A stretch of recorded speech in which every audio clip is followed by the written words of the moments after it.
आज हम पढ़ेंगे काई स्क्वायर टेस्ट, इसको काई स्क्वायर बोलते हैं। ठीक है, ये हम यूज़ करेंगे जब हम कैटेगोरिकल वेरिएबल्स में काम करेंगे। कैटेगोरिकल वेरिएबल्स मतलब जो कैटेगरीज के फॉर्म में होंगे। ठीक है, दो तरीके के वेरिएबल्स होते हैं। लेट्स सी कौन कौन से तरीके के वेरिएबल्स होते हैं। एक तो ऐसे होगा कि हमारे पास, जैसे अगर हम बात करें 0 से 1 के बीच कितने नंबर्स बना सकते हैं हम, कितने भी बना सकते हैं ना। 0.001, 0.002, यानी इनफाइनाइट नंबर हम यहाँ डिफाइन कर सकते हैं दो नंबर्स के बीच में। इसको हम कहते हैं इनफाइनाइट। इनफाइनाइट ये क्या होता है, इनफाइनाइट होता है नेचर में। इनफाइनाइट है तो कौन सा सीरीज कहलाता है, ये हमारा कंटिन्यूअस। ठीक है, इसको कंटिन्यूअस वेरिएबल भी बोलते हैं। और इसमें हमारा न्यूमेरिक डेटा आता है, न्यूमेरिक डेटा। ठीक है, जैसे हमने कल देखा था एग्जाम्पल, तो हमारी वैल्यूज क्या है, इनफाइनाइट है। मतलब 0 से 1 के बीच में हम कितने भी नंबर ऑफ सैंपल्स डिफाइन कर सकते हैं, तो इनफाइनाइट सैंपल हो गया। इसको हम कंटिन्यूअस वेरिएबल भी बोलते हैं, और ये हमेशा हमारा न्यूमेरिक डेटा के लिए होता है। फॉर एग्जाम्पल, अगर हम कहें एज के साथ हाइट बढ़ रही है, इसका हम एक ग्राफ प्लॉट करते हैं, तो एज के साथ हाइट ऐसे ऐसे ऐसे कुछ बढ़ेगी और फिर कांस्टेंट हो जाएगी, है ना। तो यानी ये क्या है, ये कंटिन्यूएशन में बढ़ रही है। हम अगर ये बात करते हैं कि यहाँ एज है, लेट्स से यहाँ हमारा एज है, यहाँ हमारा हाइट है, तो आप देखो दो सेक्शंस के बीच में हम इनफाइनाइट वैल्यूज डिफाइन कर सकते हैं कि नहीं कर सकते। तो इसको हम कहते हैं कंटिन्यूअस ग्राफ, है ना, कंटिन्यूएशन में आ रहा है। सेम पैटर्न में अगर हमें बोला जाए कि हमारे पास लेट्स से एक डाइस है, तो उसमें कितने आउटपुट्स हो सकते हैं, 0 1 2 3 4 5, सॉरी 0 नहीं आएगा, 6 आएगा। हाँ, 1 to 6 होगा। अब क्या 1 और 2 के बीच में कोई वैल्यू आ सकती है, अगर हमारे पास एक पासा है नहीं आ सकती, फिक्स है। या अगर हम कहें हमारे पास एक कॉइन है जिसको हम टॉस कर रहे हैं, तो उसमें या तो हेड वैल्यू होगी या टेल वैल्यू होगी। हेड और टेल के बीच में कोई वैल्यू डिफाइन कर सकते हैं क्या, नहीं। इस टाइप के जो इवेंट्स हमारे होते हैं वो डिस्क्रीट में लाई करते हैं। यानी अगर हम लेट्स से हम कॉइन टॉस कर रहे हैं या हम डाइस थ्रो कर रहे हैं, हम n number of times throw कर सकते हैं। लेट्स से हम 10 बार डाइस को थ्रो कर रहे हैं, तो हम ऑब्जर्व करेंगे हमारा 1 कितने बार आ रहा है, हमारा 2 कितने बार आ रहा है, हमारा 3 कितने बार आ रहा है, 4 कितने टाइम्स आया, 5 कितने टाइम्स आया, और 6 कितने टाइम। हम स्केल को बड़ा कर देते हैं थोड़ा। ठीक है, लेट्स से 1 हमारा 2 बार आया, हम 2 का काउंट यहाँ लेते हैं, 2 4 6 8।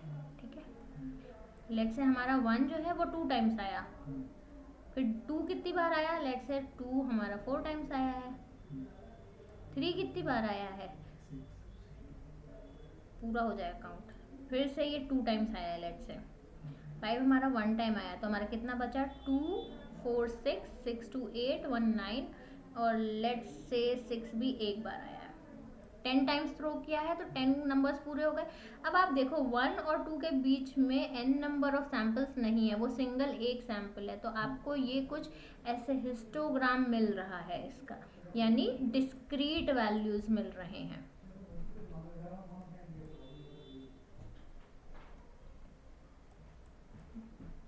ध्यान से लिखते हैं हम इसको, डिस्क्रीट वैल्यूज होंगे, इनफाइनाइट नहीं है ये। ठीक है, कुछ लिमिटेड सेट बोलते हैं। जैसे उसमें न्यूमेरिक डेटा आ रहा था, इसमें हमारे कैटेगरीज आते हैं, तो हम इसको कैटेगोरिकल डेटा भी बोलते हैं। ठीक है, इस टाइप के जो रिकॉर्ड्स होंगे, डेटा होंगे, वो हमारे कैटेगोरिकल डेटा कहलाते हैं। ठीक है, ये चीज़ क्लियर है। तो अब हम अगर यहाँ समझते हैं, काई स्क्वायर का हम इस्तेमाल करेंगे कैटेगोरिकल वेरिएबल्स के केस में, यानी कि कुछ इस टाइप के फंक्शंस हमारे डिफाइंड होंगे, कुछ ऐसे यूज केसेस होंगे जहां हम मल्टीपल कैटेगरीज की बात कर रहे होंगे, और कैटेगरीज क्या है, फिक्स होंगी, कैटेगरीज में इनफाइनाइट नहीं पॉसिबल होगा, ठीक है। तो काई स्क्वायर टेस्ट में हम बेसिकली करते क्या, इन्होंने यही एग्जाम्पल लिया है कि डाइस को थ्रो किया है, 36 टाइम्स थ्रो किया है, तो जितनी फ्रीक्वेंसी आई है वो लिख ली हमने, यानी लेट्स से एक 1 जो था डाइस में वो 8 बार आया है, 2 जो है 5 टाइम्स आया है, 3 9 टाइम्स आया, ऐसे करके 6 आया है 5 टाइम्स। अब यूजुअली क्या एक्सपेक्टेड होता है, अगर हम एक फेयर डाइस थ्रो कर रहे हैं तो जैसे 1 आने का फ्रीक्वेंसी कितना होगा, 1/6, 36 टाइम्स थ्रो करेंगे तो 1/6 इंटू 36 कितना आना चाहिए, 6। ये चीज समझ में आई। फेयर डाइस मतलब probability of individual event same होने वाला है ना। हम 1 to 6 करेंगे, हमारे पास ऑप्शन 6 है, हमें 1 चाहिए तो 1/6 हो जाएगा प्रोबेबिलिटी, ठीक है। अगर हम इसी फेयर डाइस को 6 बार थ्रो करेंगे तो कितना आएगा, 6 टाइम्स आएगा, ठीक है। तो अगर हमारा डाइस फेयर है और हम 36 टाइम्स थ्रो कर रहे हैं तो हर एक का प्रोबेबिलिटी 1/6 आना चाहिए, उस हिसाब से एक्सपेक्टेड फ्रीक्वेंसी सबकी कितनी आनी चाहिए थी, 6। लेकिन जो हमने एक्सपेरिमेंट परफॉर्म किया उसमें हमने देखा कि फ्रीक्वेंसी अलग आ रही है, ठीक है। अब हमें ये चेक करना है जो डाइस हम यूज कर रहे हैं वो फेयर डाइस है या नहीं। फेयर डाइस का मतलब ये होता है जिसमें कोई भी गड़बड़ ना हो, कोई भी नंबर रिपीट ना हो रहा हो, ठीक है। नॉन फेयर डाइस क्या होगा, कई बार चीटिंग करने के लिए लोग पासे बदल लेते हैं ना, कि जिसमें 6 2 बार आ रहा होगा वो वाला पासा फेंक रहे होंगे, तो प्रोबेबिलिटी दूसरे नंबर की बढ़ जाएगी। तो यहाँ पे हम काई स्क्वायर टेस्ट का इस्तेमाल करते हैं। काई स्क्वायर टेस्ट के लिए हमें कुछ फॉर्मूला पता होना चाहिए, हालांकि जब हम इसको पाइथन या फिर एक्सेल में परफॉर्म करके देखेंगे तो हमें फॉर्मूला याद करने की ज़रूरत नहीं पड़ेगी, ठीक है। तो फॉर्मूला क्या कहता है ये एक बार देख लेते हैं। हम कह रहे हैं काई स्क्वायर, तो ये जो वेरिएबल है ये काई को रिप्रेजेंट कर रहा है, स्क्वायर की बात कर रहे हैं यानी हम स्क्वायर टर्म निकाल रहे हैं, ठीक है। इसका होता है expected value minus observed value का square divided by the expected value, ठीक है। यहाँ से हमें काई स्क्वायर की वैल्यू मिली, और हमने देखा डिग्री ऑफ फ्रीडम भी हम यूज कर रहे थे। डिग्री ऑफ फ्रीडम क्या होता है, नंबर ऑफ सैंपल -1, ठीक है। यहाँ पे आउट इवेंट्स कितने हैं हमारे, 6, तो 6 - 1 5, और हमारे कैलकुलेशन से हमारे काई स्क्वायर की वैल्यू आई 5.33। तो हम क्या करेंगे, सिमिलर वे में जैसे हम यहाँ पे निकाल रहे थे टी डिस्ट्रीब्यूशन, हम निकालेंगे वो काई स्क्वायर के टर्म्स में, ठीक है।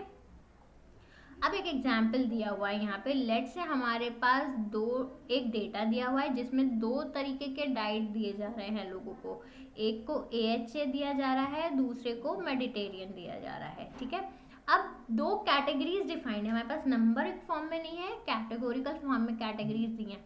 अब ये बोला जा रहा है कि जो लोग AHA डाइट लेते हैं उनमें कैंसर कितने लोगों को हुआ, उनमें से फेटल हार्ट डिजीज यानी दिल की बीमारी कितने लोगों में ऑब्जर्व करी गई, नॉन फेटल मतलब बहुत ज़्यादा खतरनाक नहीं बट मीडियम टर्म्स में हार्ट डिजीज कितने लोगों को देखा गया, और कितने लोग हेल्दी थे।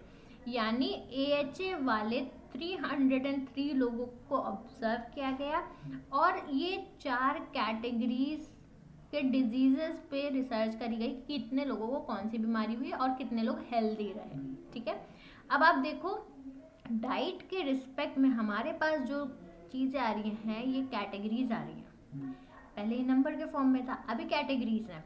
सेम वे में मेडिटेरेनियन डाइट वालों में से 302 लोगों को ऑब्जर्व करा गया, जिसमें कैंसर 7 लोगों में पाया गया, 14 लोगों में खतरनाक हार्ट बीमारी पाई गई, 8 लोगों को हार्ट के नॉर्मल इश्यूज पाए गए, और 273 लोग हेल्दी पाए गए, ठीक है। तो अब क्वेश्चन ये होता है कि आपको ये पता करना है क्या ये डाइट का डिजीजेस से कुछ लेना देना है या नहीं है, ठीक है। हमें पता करना है डाइट का इम्पैक्ट किसी तरीके के डिजीज पे होगा या नहीं होगा। तो हमारा नल हाइपोथेसिस हमने क्या मान लिया कि diet has no effect on disease, यानी कोई भी डिजीज का डाइट पे कोई रिलेशन नहीं है। नल हाइपोथेसिस को हम HO से रिप्रेजेंट करते हैं, अल्टरनेट हाइपोथेसिस को हम HA या H1 से रिप्रेजेंट करते हैं। तो अल्टरनेट हाइपोथेसिस इसका जस्ट उल्टा हो जाएगा, वो क्या कहेगा कि डाइट का असर पड़ता है डिजीज पे। क्वेश्चन प्रॉब्लम समझ में आ गई? हमारा प्रॉब्लम क्या है, ये जो टेबल है हमारे पास, ये जो टेबल है इसको हम कहते हैं कंटीजेंसी टेबल, जिसमें हमारा पूरा रिकॉर्ड मौजूद है। ठीक है, तो अब हमें पता है कि ये जो प्रॉब्लम है इसमें कैटेगरीज आ रहे हैं, तो ये हमारा टी टेस्ट से नहीं सॉल्व होगा। यानी हम क्या परफॉर्म करेंगे, chi square test. Chi square test के लिए सबसे पहले हमारे पास ये जो वैल्यूज हैं ये ऑब्जर्व्ड वैल्यूज हैं, है ना। अब एक्सपेक्टेड वैल्यूज हम कैलकुलेट करेंगे। एक्सपेक्टेड वैल्यूज कैसे कैलकुलेट करेंगे, हमारे पास टोटल वैल्यूज हैं कि इस रो का टोटल काउंट कितना है, टोटल कैंसर वाले पेशेंट्स कितना है, उसके बेसिस पे हम फाइंड करेंगे what would be the expected value. यानी रो का टोटल इनटू कॉलम का total divided by this number. ठीक है, column total into this number divided by the total row. ठीक है, इससे हमने क्या किए, हमने निकाले एक्सपेक्टेड वैल्यू की क्या क्या वैल्यूज एक्सपेक्टेड हैं इन हर एक टर्म के लिए। ये हम अभी एक्सेल पे करेंगे तब और क्लियर हो जाएगा। ठीक है, तो इस तरीके से हमें एक्सपेक्टेड वैल्यूज मिल गए हर एक एलिमेंट के। फिर हमने क्या किया, डिग्री ऑफ फ्रीडम। पहले हमने बात करी थी एक सिंगल कैटेगरी के लिए, तो सिंगल कैटेगरी के लिए इसके कितने एलिमेंट्स थे, 6 -1। जब हमारे पास दो कैटेगरीज होंगी तो हमें दोनों कैटेगरीज का वो लेना पड़ेगा। यानी पहला कैटेगरी डाइट है हमारा, डाइट कितने हैं 1 2, यानी 2 - 1 1 इंटू दूसरा कैटेगरीज हमारे पास ये 4 कैटेगरी ये भी है 4 - 1 3 3 इंटू 1 3। तो अगर मल्टीपल कैटेगरीज में हमें डेटा ऑब्जर्व करना है तो हम उनका मल्टीप्लिकेशन प्रोडक्ट लेंगे, इंडिविजुअल में से -1 करेंगे। ठीक है, अब यहाँ से हमें एक काई स्क्वायर की वैल्यू मिलेगी और डिग्री ऑफ फ्रीडम मिलेगी। सेम पैटर्न में जैसे हमने यहाँ पे टी स्क्वायर के लिए डिस्ट्रीब्यूशन निकाला है, हम निकालेंगे पी स्क्वायर के लिए भी। ठीक है, उसका मैं आपको शेयर कर दूंगी, उसका लिंक भी, ये टी स्क्वायर का ही लिंक है, मैं आपको पी स्क्वायर का लिंक भी शेयर कर दूंगी। ठीक है, हालांकि हम प्रैक्टिकली जब इसको एक्सेल पे करेंगे तो हमें ये सारे वैल्यूज कैलकुलेट नहीं करने पड़ते, क्योंकि हम बेसिक लेवल स्टैटिस्टिक्स देख रहे हैं तो हम ये पता कर लेते हैं कि किस तरह से हम कैलकुलेशंस परफॉर्म कर रहे हैं। ठीक है, लेट्स से हमने सेम फॉर्म में टेबल में डेटा डाला और हमें कुछ यहाँ पे पी वैल्यू मिली है, पी वैल्यू आई 0.0008। अब आप देखो हमारा जो वैल्यू था, हमारा जो वैल्यू थ्रेशोल्ड वैल्यू या अल्फा वैल्यू या सिग्मा वैल्यू जो लिया था हमने, वो 0.05 माना था कि 0.05 से कम होगा तो हम रिजेक्ट करेंगे। यानी आप देखो 0.0008, ये 0.05 से तो बहुत छोटा वैल्यू है ना। यानी हमारा जो नल हाइपोथेसिस है हम उसको रिजेक्ट कर देंगे और हम अल्टरनेट हाइपोथेसिस को एक्सेप्ट कर लेंगे। यानी हमारा नल हाइपोथेसिस क्या था कि diet has no effect on disease, इसको रिजेक्ट करने का मतलब है ये गलत है। सही क्या है, यानी डाइट का इफेक्ट है डिजीजेस पे, किस तरह का डाइट ले रहे हैं उससे काफ़ी हद तक वी कैन डिटरमाइन कि कौन से डिजीजेस का पॉसिबिलिटी ज़्यादा है। ठीक है, यहाँ 0.0008 का मतलब है अगर आप इसको 100 से मल्टीप्लाई करोगे तो भी ये 0.08, यानी जो एरर है अगर हम इसको सही भी मानेंगे ना, मतलब इसको गलत मानेंगे तो एरर रेट जो होगा वो हमारा 0.08 का आएगा। ठीक है, ये चीज़ समझ में आई। इसी को हम एक एग्जाम्पल वहाँ भी करेंगे, एक्सेल में भी देखेंगे लास्ट में। ठीक है, लास्ट मेथड जो हम देखेंगे वो है अनोवा।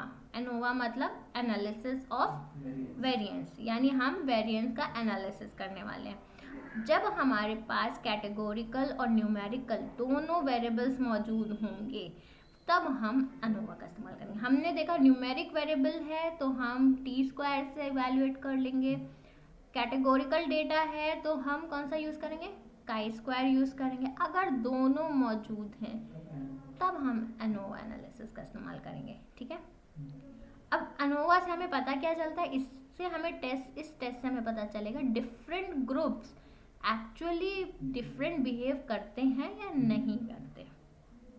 ठीक है, जब हमने टी स्क्वायर की बात करी थी तो हमारे पास सिमिलर चीज़ें थी।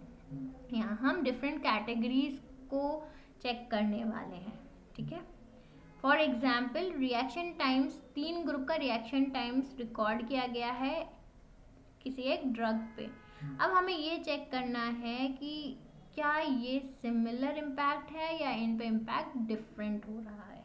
ठीक है, अब जैसे life expectancy of different countries, इसका एनालिसिस करना है कि किस कंट्री में लोग कितना जीते हैं।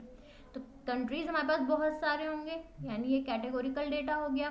लाइफ एक्सपेक्टेंसी क्या है, ये नंबर्स के फॉर्म में होगा, कोई 60 साल जी रहा होगा, कोई 55 जी रहा होगा, यानी ये इनफाइनाइट सीरीज है, तो ये न्यूमेरिकल डेटा है।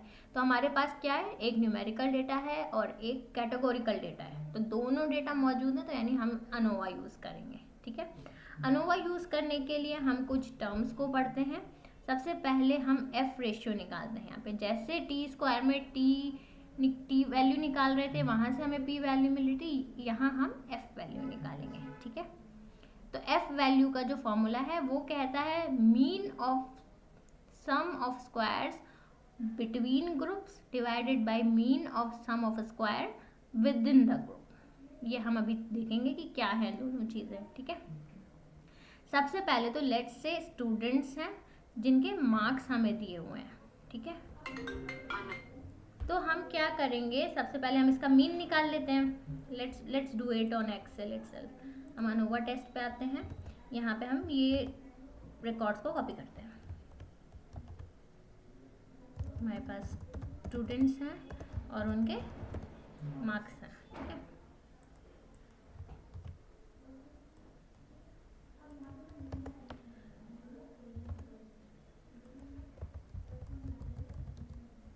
ठीक है, 5 लोगों के लिए हम निकाल रहे हैं 70, 80, 70, 88, 50।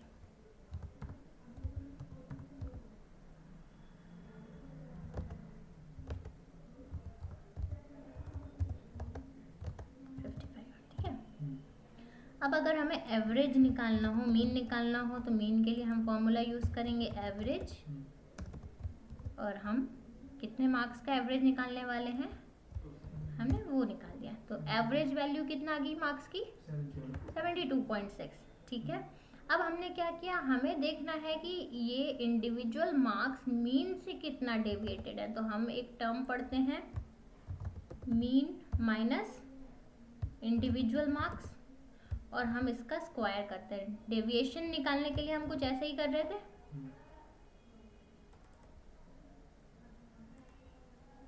तो हम इसका स्क्वायर करते हैं। ठीक है,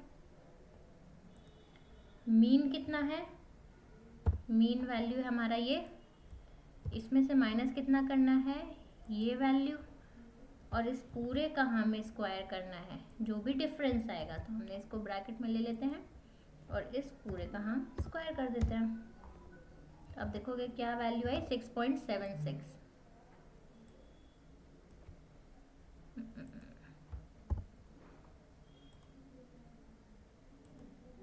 नीचे शिफ्ट हो गया,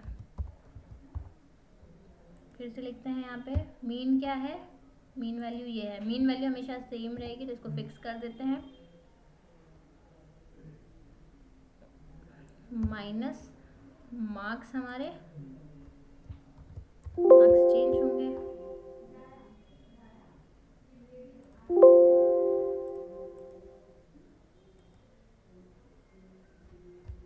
mean minus marks and divided by power 2, raise to the power 2। ठीक है, नाउ लेट्स ट्रैक दिस, अब सही आना चाहिए। B10 ये रहा, B5 ये रहा। ठीक है, अब आप देखो हमने क्या निकाल लिया, mean minus marks raise to the power 2, जो हम स्टैंडर्ड डेविएशन के केस में भी निकालते हैं। बस स्टैंडर्ड डेविएशन के केस में हम क्या करते हैं, इसको टोटल नंबर ऑफ सैंपल से भी डिवाइड करते हैं, जो कि हमने यहाँ पे नहीं किया है। तो हमारा सम ऑफ स्क्वायर्स, इसको हम कहते हैं सम ऑफ स्क्वायर टोटल। ठीक है, यानी हमारा टोटल सम ऑफ स्क्वायर्स कितना आया है, उसके लिए हम क्या करेंगे, यहाँ पे इक्वल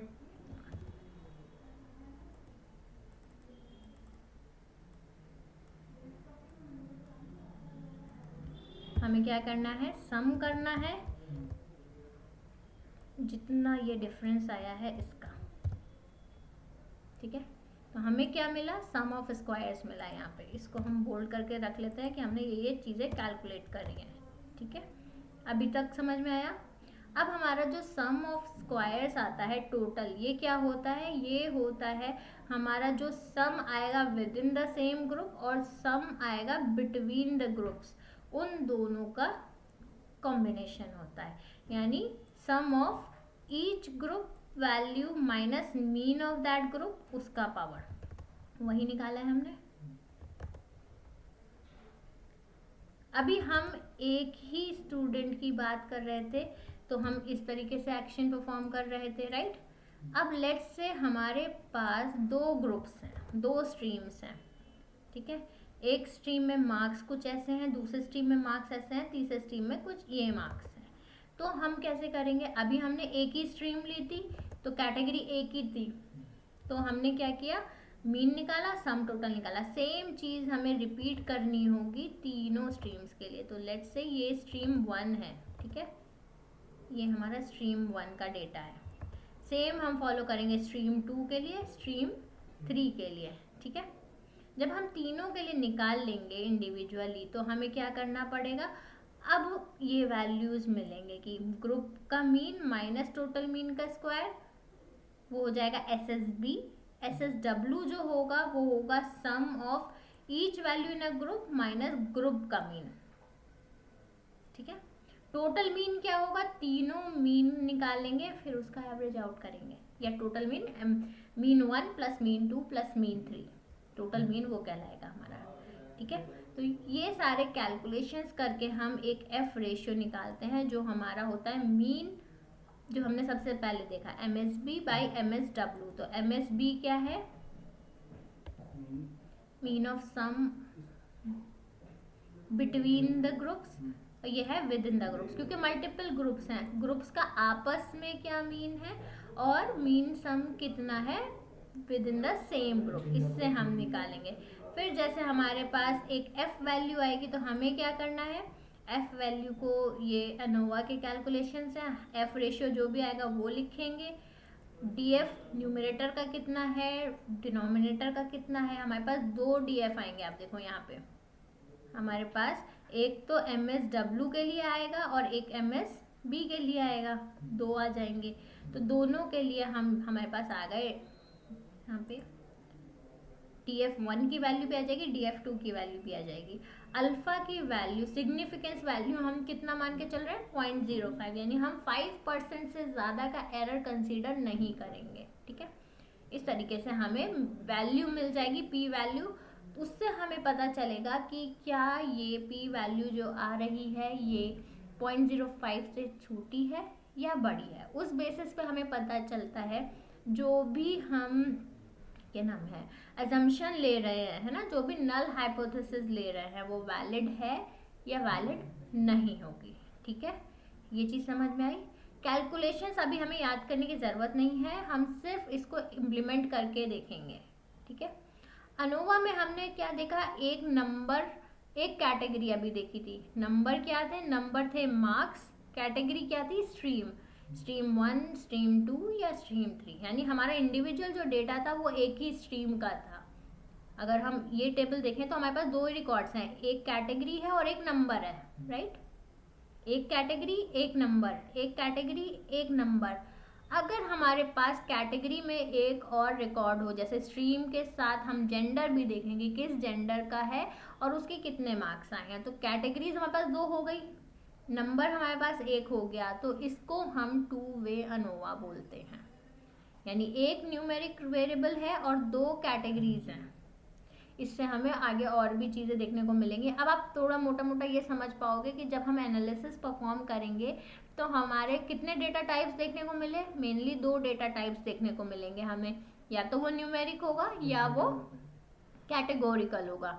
न्यूमेरिक रिकॉर्ड होंगे तो हम कुछ टेस्ट परफॉर्म कर सकते हैं, कैटेगोरिकल है तो हम कुछ डिफरेंट टेस्ट परफॉर्म करेंगे। और जब हमने, आपको याद होगा पाइथन का क्लास 1 में, जब हम पाइथन कह रही हूँ, जब हमने प्रैक्टिकली पाइथन के थ्रू इम्प्लीमेंट किया था डिस्क्रिप्टिव स्टैटिस्टिक्स, हमने एक चीज़ देखी थी, हमने एक डिस्क्राइब फंक्शन रन किया था जिसमें हमने पहले इंक्लूड नहीं किए थे ऑब्जेक्ट्स, तो हमें न्यूमेरिक रिकॉर्ड्स दिख रहे थे। जब हमने ऑब्जेक्ट्स को इंक्लूड किया तो हमारे कैटेगोरिकल डेटा के रिस्पेक्ट में भी कुछ यूनिक काउंट आए थे, कुछ फ्रीक्वेंसीज आई थी, ताकि हम उनको भी स्टडी कर सकें। ठीक है, तो यानी हमारा जो डेटा है वो दो टाइप का होता है, या तो वो न्यूमेरिक होगा या वो कैटेगोरिकल फॉर्म में होगा। ठीक है, तो जब हमने स्टार्टिंग में ईडीए की बात करी थी तो एक टॉपिक छोड़ा था डेटा टाइप्स। अब समझ में आएगा डेटा टाइप्स कैसे हैं, न्यूमेरिक या कैटेगोरिकल। ठीक है, और अगर यही हमारे पास दो से ज़्यादा कैटेगरीज मौजूद होंगे तो हम उसको मल्टीपल अनोवा कहते हैं। ठीक है, इसको मनोवा भी बोलते हैं। ये सिर्फ थ्योरी पॉइंट्स हमें समझना है। अब हम आते हैं एक्सेल पे और हम जितने टेस्ट हमने पढ़े हैं 1 बाय 1 उनको स्टडी करते हैं। ठीक है, जेड टेस्ट किस लिए यूज होता है? जेड टेस्ट यूज होता है to compare the means of 2 data sets.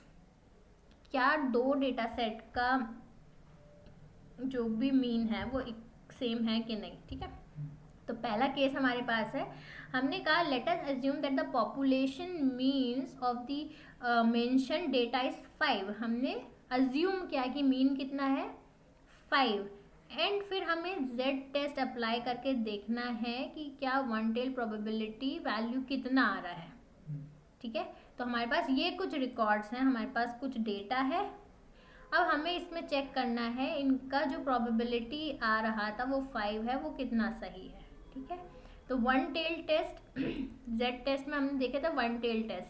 तो जेड टेस्ट के लिए जो हम इतना कैलकुलेशंस करते हैं, यहाँ कुछ भी करने की ज़रूरत नहीं है। हमने सिर्फ एक फॉर्मूला यूज़ किया जेड डॉट टेस्ट, यानी जेड टेस्ट अपना रेंज दिया, किस रेंज में हमारा डेटा है, और क्या लिखा, और हमने लिखा कि हमारा जो रिकॉर्ड है, आप देखो जेड टेस्ट है, हमने रेंज दिया, फिर हमने दिया कि हम जो मीन एक्सपेक्ट कर रहे हैं वो कितना है, और हमने सिंपल फॉर्मूला रन कर दिया। तो इसने हमें पी वैल्यू दे दी। पी वैल्यू कितनी आई 0.02। अब हमने देखा पी वैल्यू 0.05 से छोटी है, यानी हम अपना नल हाइपोथेसिस को रिजेक्ट कर देंगे। ये चीज़ समझ में आई।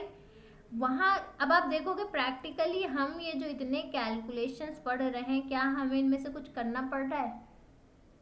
नहीं, हमारा एक फॉर्मूला वो सारे कैलकुलेशंस हमारे लिए करके दे रहा है, बट हम वो इसलिए पढ़ते हैं ताकि हमें बैकग्राउंड में पता रहे कि वैल्यूज हम क्या एग्जीक्यूट कर रहे हैं। सेम वे में टी टेस्ट पे आते हैं, तो टी टेस्ट क्या बताता है कि एक सैंपल के मीन हमारे पास होगा और हमें ये वेरीफाई करना होगा जो गिवन मीन है क्या वो उसमें लाई करता है या नहीं करता है, कितना सिग्निफिकेंट है ना। यानी हमारे पास 2 सैंपल्स होंगे जिनका मीन हमें दिया होगा, और हम ये टेस्ट कंडक्ट करेंगे टू चेक कि ये दोनों मीन आपस में सिग्निफिकेंटली सिमिलर हैं या नहीं है।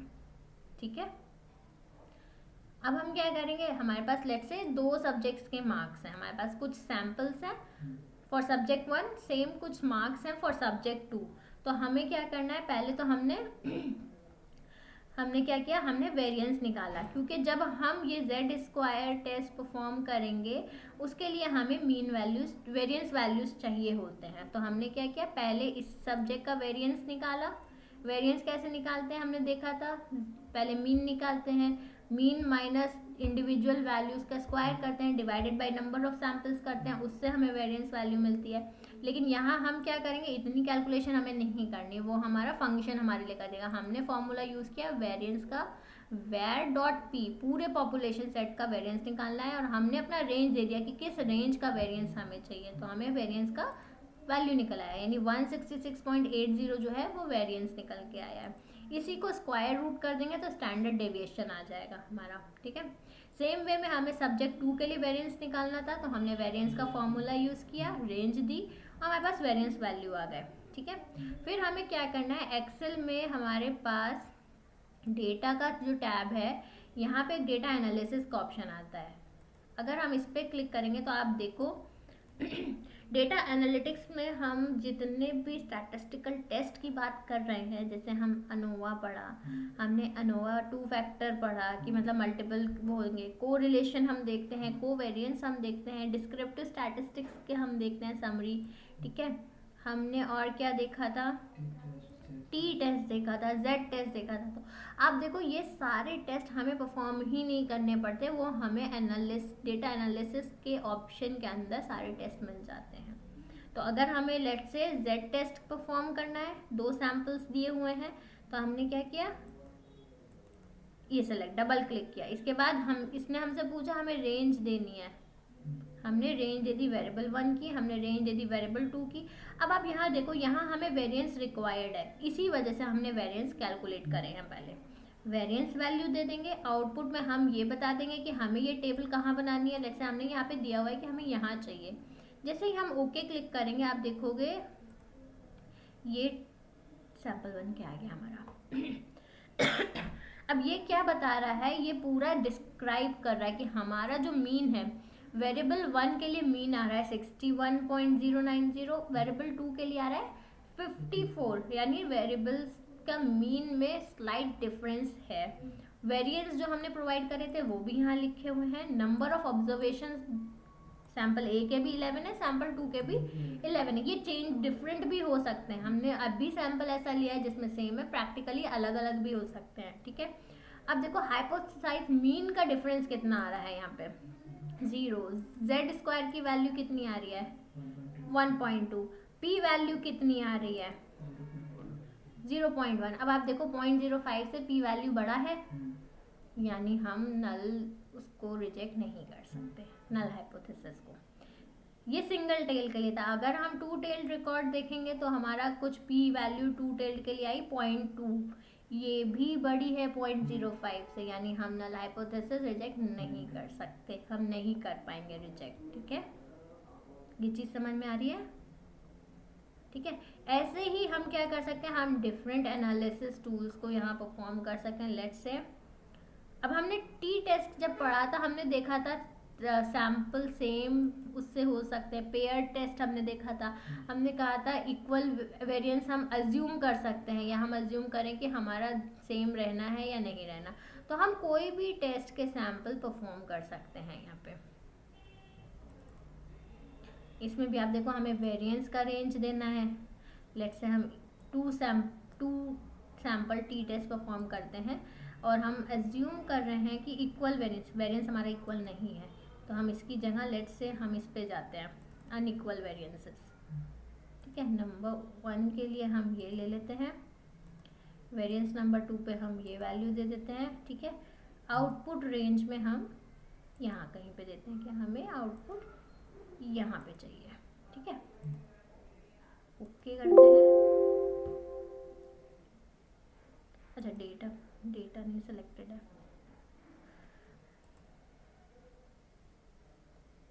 और ये वेरिएंस नहीं था, वेरिएबल 1 का रेंज था। हमने वेरिएबल 1 का रेंज दिया, हमने वेरिएबल 2 का रेंज दिया, यही तो है हमारे वेरिएबल्स, ठीक है। और हमने आउटपुट दे दिया कि हमें इस सेल में आउटपुट चाहिए, हमने ओके क्लिक किया। तो आप देखो टी टेस्ट में जितनी कैलकुलेशन हम करते हैं वो सारी कैलकुलेशंस बाय डिफ़ॉल्ट हमारे फंक्शन ने हमें करके दे दी, ठीक है। तो मतलब कि हमें कुछ करना नहीं पड़ा है। अब देखो यहाँ पे आप देखोगे मीन चेंज हो गया, वो इसलिए क्योंकि जब रेंज हमने सेलेक्ट करी तो हमने 10 सैंपल सेलेक्ट किए, हमने 11 नहीं लिए, हमने 10 लिए, तो 10 के हिसाब से मीन चेंज हो गया, वेरिएंस चेंज हो गया। आप देखो वेरिएंस में डिफरेंस भी आपको देखने को मिल रहा है, यानी डिग्री ऑफ फ्रीडम कितना हो गया, टोटल इनका टोटल है ना। और आप देखोगे नेक्स्ट हम क्या देखेंगे, नेक्स्ट हम देखेंगे जो टी की स्टैटिस्टिक्स वैल्यू आई है वो ये है, करस्पॉन्डिंग पी वैल्यू इतनी आई है। अगर 1 टेल टेस्ट है तो पी वैल्यू इतना आ रहा है, यानी 0.148, 0.05 से ये बड़ा है। अब आप देखोगे चाहे हमने जेड टेस्ट परफॉर्म किया हो चाहे टी टेस्ट परफॉर्म किया, दोनों ही केस में हमारा पी वैल्यू बड़ा आ रहा है, यानी दोनों में से कोई भी टेस्ट परफॉर्म करेंगे कंक्लूजन एक ही निकल के आ रहा है। भले ही पी वैल्यू डिफरेंट है, लेकिन पी वैल्यू कितना आ रहा है हमारे लिए वो इम्पोर्टेंट नहीं होता, क्या p वैल्यू 0.5 से बड़ा है या छोटा है। तो हम बस इतना देखते हैं कि सिग्निफिकेंट वैल्यू कितना आ रहा है। तो अगर ये वैल्यू ज़्यादा है, लेट्स से 0.148 है, यानी 14% का एरर आएगा अगर हमने नल हाइपोथेसिस रिजेक्ट किया, दैट मीन्स हम रिजेक्ट नहीं कर सकते। सेम आप यहाँ देखोगे तो इसमें अराउंड 10% का एरर आ रहा है, तो हम रिजेक्ट नहीं कर सकते। जब तक हमारा एरर की वैल्यू जो है p वैल्यू 0.05 यानी 5% से कम है एरर, तो हम रिजेक्ट कर सकते हैं, लेकिन उससे ज़्यादा होगा तो हम रिजेक्ट नहीं कर पाएंगे। ये चीज़ समझ में आ रही है। अब आपको यहाँ पे देखो चीज़ें आसान दिख रही होंगी, इतना जो हम कैलकुलेशन पढ़ रहे हैं, मैं आपको कैलकुलेशंस पे ज़्यादा फोकस इसलिए नहीं करा रही क्योंकि वो हमारे लिए रिक्वायर्ड नहीं है। उतना सारी चीज़ें हमें बस पता होना चाहिए कि वो काई स्क्वायर टेस्ट क्या है, क्या कैलकुलेशंस करते हैं, बट परफॉर्मेंस जो परफॉर्म करने वाली चीज़ें हैं वो फॉर्मूलाज हमारे लिए खुद कर देंगे, ठीक है।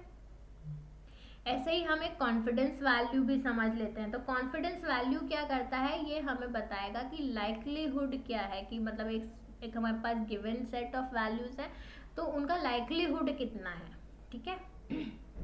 तो लेट्स से हमारे पास ये कुछ वैल्यूज हैं, मतलब ये स्टूडेंट्स हैं, उनके मार्क्स हैं, और हमें इसका कॉन्फिडेंस वैल्यू निकालना है। तो कॉन्फिडेंस वैल्यू का एक फॉर्मूला है, उसमें हमें अल्फा यूज करना था। अल्फा हमारा सिग्निफिकेंट स्कोर होता है, जो हम लेते हैं कि हम कितना % एरर टॉलरेट करने वाले हैं या कितना % हम लेने वाले हैं। तो यूजुअली हम 0.05 लेते हैं, कुछ केसेस में 0.04 भी ले सकते हैं, ठीक है।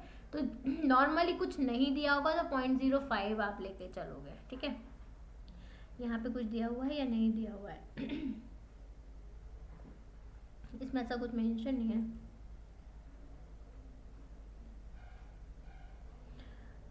इंटरवल्स का इस्तेमाल हम करते हैं to understand the degree of uncertainty in a sample variable,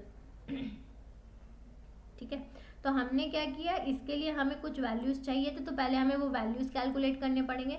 alpha है, स्टैंडर्ड डेविएशन है और साइज है। तो हमने क्या किया, मीन वैल्यू रिक्वायर्ड नहीं है लेकिन हम कैलकुलेट कर लेते हैं क्योंकि हमें कॉन्फिडेंस लेवल का लिमिट जो इंटरवल्स डिफाइन करेंगे उसके लिए मीन वैल्यू चाहिए होगी।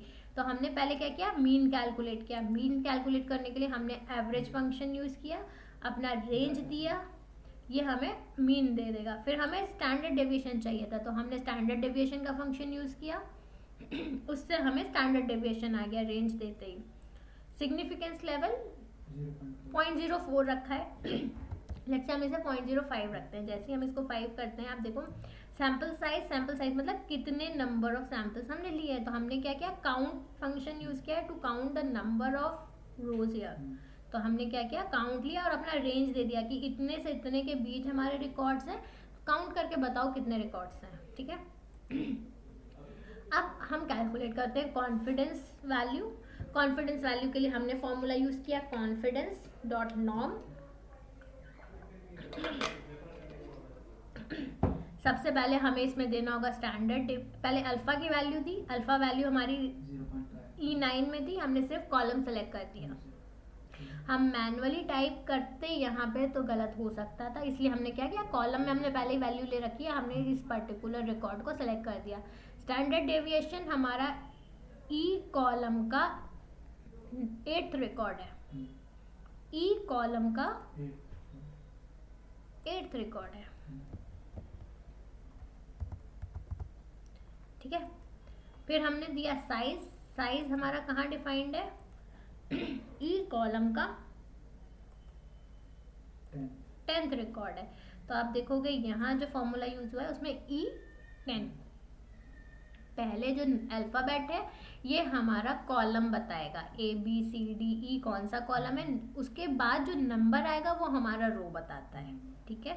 तो हमने कॉन्फिडेंस वैल्यू निकाल ली। तो लेट्स से हमारा कॉन्फिडेंस वैल्यू आता है यहाँ पे 10.786 करके। तो इंटरवल कैसे निकलेगा, ये कॉन्फिडेंस वैल्यू बताएगा कि मीन से कितना डेविएशन हमें रिकॉर्ड्स में देखने को मिल सकता है ऑन एन एवरेज। तो यानी ±10, हम मीन में से ±10 कॉन्फिडेंस वैल्यू कर देते हैं तो हमें कुछ ऐसे रिकॉर्ड्स मिल जाते हैं, ठीक है। तो यानी इस इंटरवल के बीच में जो रिकॉर्ड्स हैं वो हाईली सिमिलर होने वाले हैं, ठीक है। ये चीज़ समझ में आ रही है। यानी इनके बीच के जो रिकॉर्ड्स आने वाले हैं वो कॉमन आने वाले हैं, यूनिक आने वाले हैं, ठीक है। और इस ये हमारा एक्चुअल पॉपुलेशन का मेजर सेक्शन को रिप्रेजेंट करने वाला है, ठीक है। मैक्सिमम वैल्यूज इस रिकॉर्ड से इस रिकॉर्ड के बीच लाई कर रहे होंगे हमारे इसमें। अगर हम देखें प्रैक्टिकली भी 1 2 3 सिर्फ 3 रिकॉर्ड्स हैं जो इस इंटरवल रेंज के बाहर हैं, बाकी सारे हमारे इस रेंज के अंदर ही हैं, ठीक है। तो यहाँ से हमारा कॉन्फिडेंस रिकॉर्ड निकल के आता है, ठीक है। काई स्क्वायर अगर हम प्रैक्टिकली कैलकुलेशंस के हिसाब से करते हैं तो ऐसे करते हैं कि हमारे पास कुछ ऑब्जर्व फ्रीक्वेंसी, यानी हमारे पास हमें दिया हुआ है कि कोई एक प्रोडक्शन हाउस है जहाँ कुछ डिफेक्ट्स हो रहे हैं मशीन्स में, तो लेट्स से 3 शिफ्ट्स में काम हो रहा है 1 2 3, और ये टाइप ऑफ डिफेक्ट है, किसी में ए टाइप का डिफेक्ट आ रहा है, किसी में बी आ रहा है, किसी सी में आ रहा है, किसी डी में आ रहा है, यानी हमारे पास कैटेगोरिकल डेटा है यहाँ पे, ठीक है। कैटेगोरिकल डेटा है तो हम कौन सा टेस्ट रन करते हैं, काई स्क्वायर। तो ये हमारा ऑब्जर्व्ड वैल्यू हो गए, तो हमने ऑब्जर्व्ड वैल्यू में सबसे पहले कॉलम का टोटल निकाल लिया और रो का टोटल, ये एडिशनल हमने निकाला है। क्यों? क्योंकि अगर हम कैलकुलेशंस करने जाते हैं तो हमें क्या क्या रिक्वायरमेंट होगी, एक्सपेक्टेड वैल्यू निकालने के लिए हमें क्या करना पड़ेगा, एक्सपेक्टेड रिकॉर्ड निकालने के लिए हमें करना होगा आपका row total into column divided by column total. Expected frequency निकालने के लिए हमने क्या किया है, हमने ये फॉर्मूला यूज किया है, row total into column total divided by total values, ठीक है। इससे हमें एक्सपेक्टेड वैल्यूज निकल के आते हैं सारे रिकॉर्ड्स के। फिर हमने काई स्क्वायर का फॉर्मूला क्या दिया था, ऑब्जर्व माइनस एक्सपेक्टेड का square divided bye expected value. तो इस तरीके से हम इंडिविजुअली सबके लिए कैलकुलेट कर सकते हैं और फिर उसके बेसिस पे हमारी काई वैल्यू निकल के आएगी, और उस काई वैल्यू को हम पी वैल्यू के रिस्पेक्ट में देखते हैं कि उसके पर्टेनिंग हमारा पी वैल्यू कितना आ रहा है। ये मैनुअली करते हैं, लेकिन इसके लिए हम क्या कर सकते हैं, हम अपना फॉर्मूला भी यूज कर सकते हैं।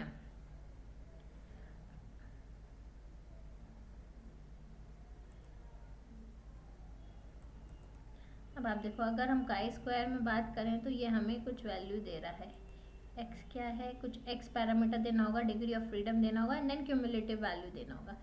इसकी जगह अगर हम एनालिसिस पे जाके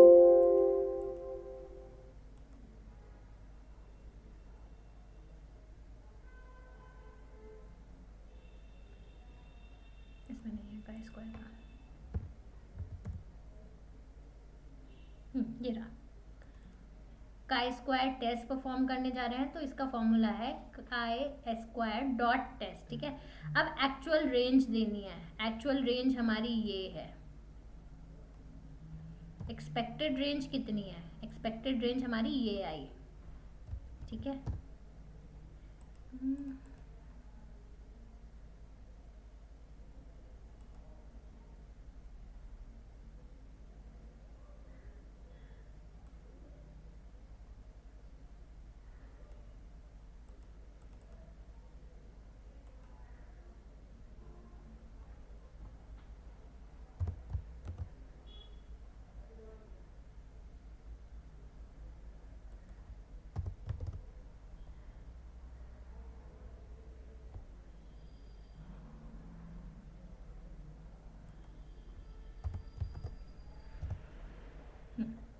तो ये हमारा कुछ इसका वैल्यू आया है, वैल्यू जो है एक्सपोनेंशियल उसमें आया है। अब हमें इसको कन्वर्ट करेंगे तो हमें इसका एक्चुअल पी वैल्यू के टर्म्स में मिल जाएगा रिकॉर्ड। उस पी वैल्यू के हिसाब से हम कैलकुलेशन परफॉर्म कर लेंगे कि हमें नल हाइपोथेसिस रिजेक्ट करनी है या नहीं करनी है।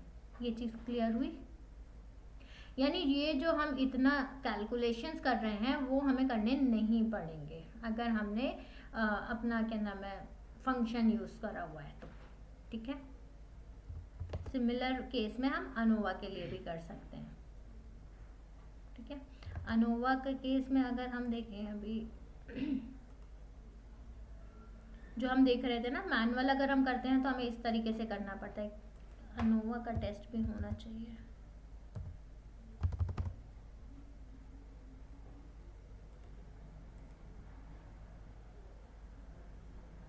अनोवा सिंगल फैक्टर लेना है या मल्टीपल फैक्टर है? लेट्स से हम सिंगल फैक्टर लेते हैं, तो हमें इनपुट का रेंज देना होगा, हमारा ये मार्क्स है, ठीक है, और हमें क्या देना है, और हमें बताना है आउटपुट हमें कहाँ डिस्प्ले कराना है। तो लेट्स से आउटपुट हम यहाँ डिस्प्ले कराते हैं।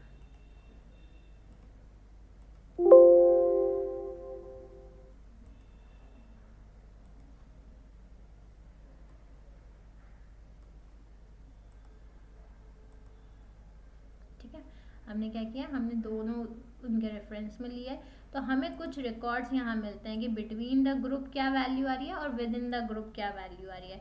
डिग्री ऑफ फ्रीडम की बात जो हमने करी थी वो यहाँ पे निकल के आई है कुछ, और हमारा पी वैल्यू, जैसे पी वैल्यू यहाँ एक्सपोनेंशियल फॉर्म में आ रही है, इसको हम कन्वर्ट करेंगे तो हमें मिल जाएगा exact floating value, decimal value, कि हम कितना इतने पी वैल्यू को क्या कंसिडर करने वाले हैं। ठीक है, ये चीज़ समझ में आ रही है? यानी हमें कोई कैलकुलेशन नहीं परफॉर्म करनी, हमने सिर्फ फंक्शन यूज़ करना है, बट हमें पता होना चाहिए कि कौन सा फंक्शन हम कब यूज़ करने वाले हैं। ठीक है, इतने में कोई डाउट, कोई क्वेश्चन नहीं है? ठीक है, तो यहाँ पे हमारा जो इन्फ्रेंशियल स्टैटिस्टिक्स है वो ख़त्म होता है। अगर हम सिलेबस वाइज बात करें तो हमने ईडीए कंप्लीट कर लिया, हमने स्टैटिस्टिक्स कंप्लीट कर लिया है।